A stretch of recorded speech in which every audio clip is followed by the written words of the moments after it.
Hello students. Previous video में हम लोगों ने पैकिंग फ्रैक्शन और पैकिंग इफ़िशियंसी के बारे में अध्ययन किए थे। एक बार स्मरण कर लेते हैं कि पैकिंग फ्रैक्शन और पैकिंग इफ़िशियंसी का फॉर्मूला हम लोगों ने क्या लिखा था।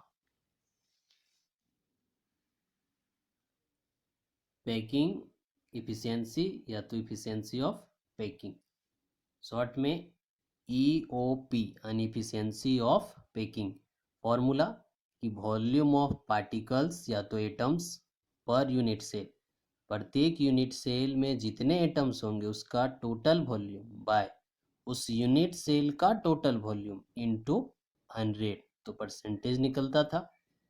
यही फॉर्मूला विदाउट परसेंटेज निकाले तो कहलाता था packing fraction, volume of particles per unit cell by volume of unit cell. इसी फॉर्मूला का प्रयोग करके हम लोग आज जो टॉपिक पढ़ने जा रहे हैं उस टॉपिक का नाम है calculation of packing efficiency of the following unit cell.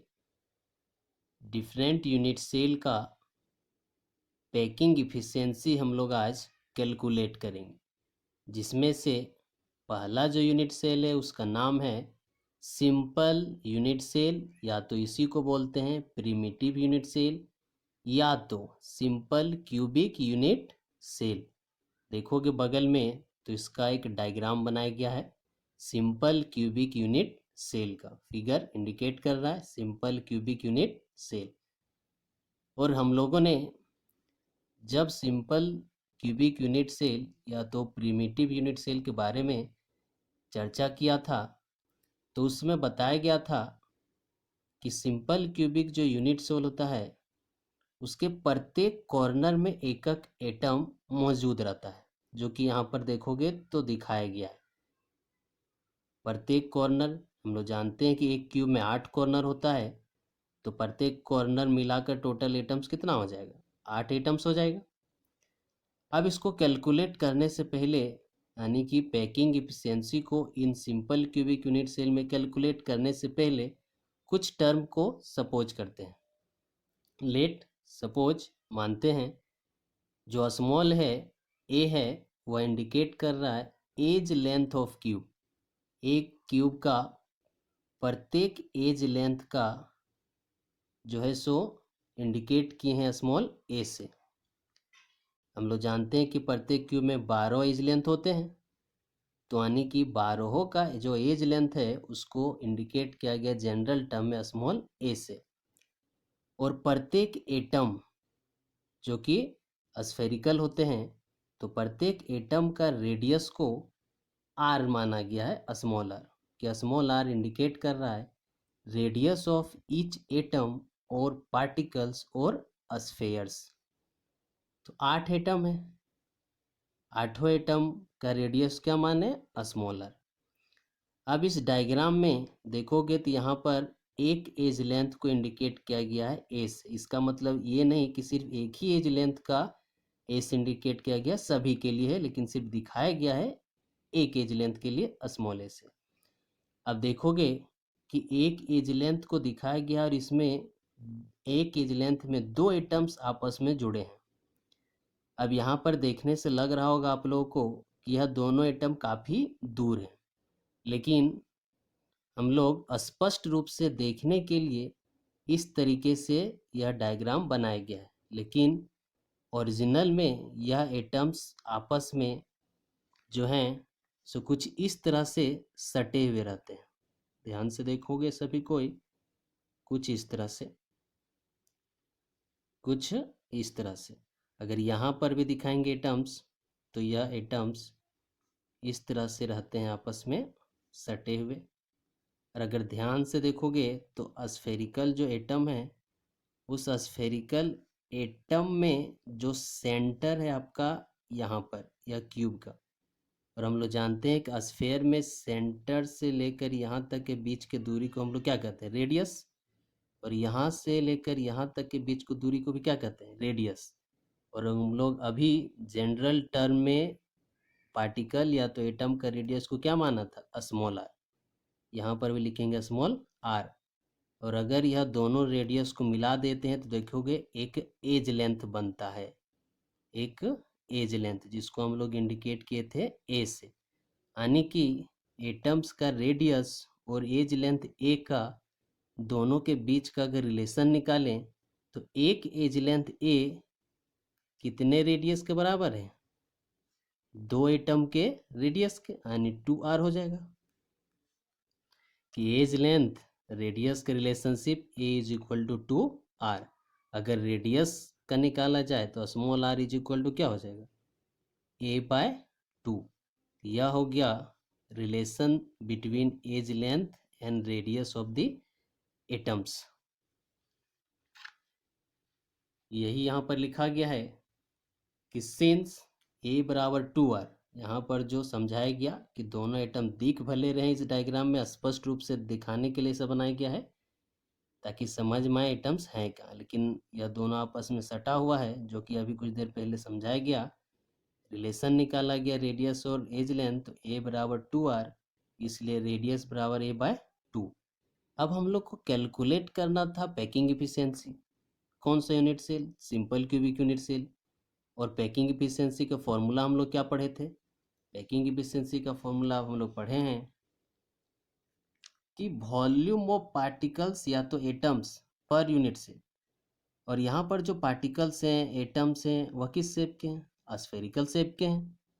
तो वॉल्यूम ऑफ स्फीयर्स निकालेंगे कि सिंपल यूनिट सेल में कितने स्फीयर्स हैं, एटम्स हैं, तो उसका वॉल्यूम, और उस यूनिट सेल का वॉल्यूम। तो देखते हैं, तो सबसे पहले कैलकुलेट करते हैं कि वॉल्यूम ऑफ पार्टिकल्स या तो एटम्स एक यूनिट सेल में क्या होगा।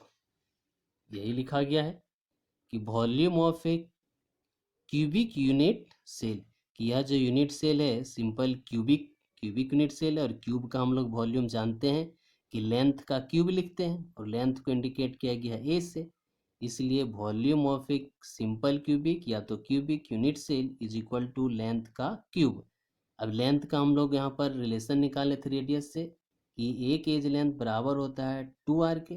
तो यहाँ पर 2r पुट कर दिए तो आ गया आपका फॉर्मूला 2r का क्यूब, इसलिए 8r क्यूब, इक्वेशन 1 मान लेते हैं।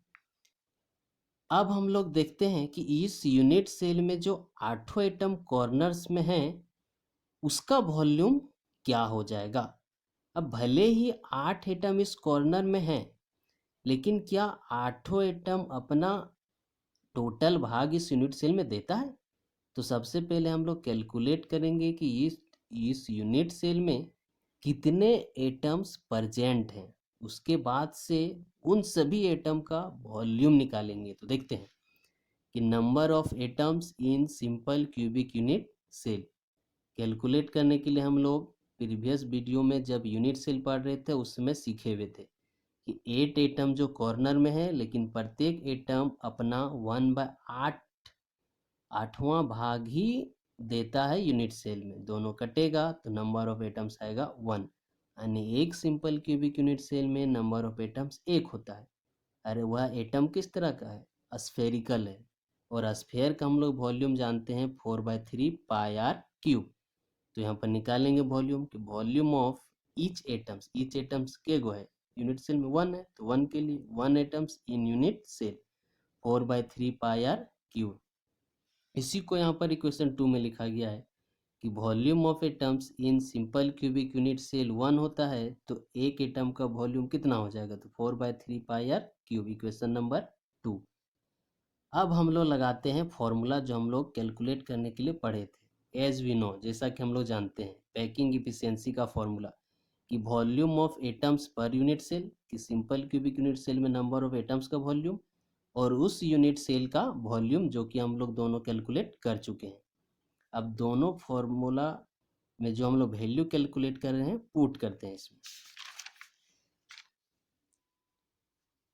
Now putting the value of equation 1 equation 2 किस में रखेंगे, तो इक्वेशन 3 में, तो हम लोग को प्राप्त होगा।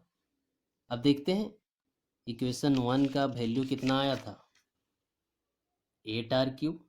और इक्वेशन 2 का value 4/3 pi r cube, put किस में करना है, 3 में पुट करते हैं। वॉल्यूम ऑफ एटम्स, एक एटम्स का volume 4/3 pi r cube, volume of unit cell 8 r cube into 100, packing efficiency निकाल रहे हैं। अब टोटल कैलकुलेट करोगे तो कैलकुलेट करने पर आपका वैल्यू आता है 52.4%। कैलकुलेट करने पर आपका वॉल्यूम कैलकुलेट होता है 52.4%, यानी कि टोटल क्यूबिक यूनिट सेल का भाग में 52.4% भाग ही एटम के द्वारा कंज्यूम किया जाता है। इसका मतलब कि अगर 100 में से इसको घटा दिया जाए तो जितना भी आएगा वो अभी भी खाली जगह है, और उस खाली जगह को हम लोग वॉइड बोलते हैं। तो हम लोग लिख सकते हैं, अगर सिर्फ पैकिंग फ्रैक्शन लिखें तो परसेंटेज में ना लिखकर डेसिमल में लिखेंगे, 0.524 आता। अब इसमें देखते हैं कितना खाली जगह बचा हुआ है अभी भी, जिसको वॉइड बोलते हैं, वॉइड्स परसेंटेज, खाली जगह का प्रतिशतता। टोटल 100% होगा, उसमें से 52.4% एटम के द्वारा कंज्यूम किया गया है। दोनों घटा देते हैं तो आएगा कितना, 47.6%। यह हो गया आपका पैकिंग इफिशियंसी ऑफ एटम्स इन किस में, तो सिंपल क्यूबिक यूनिट सेल।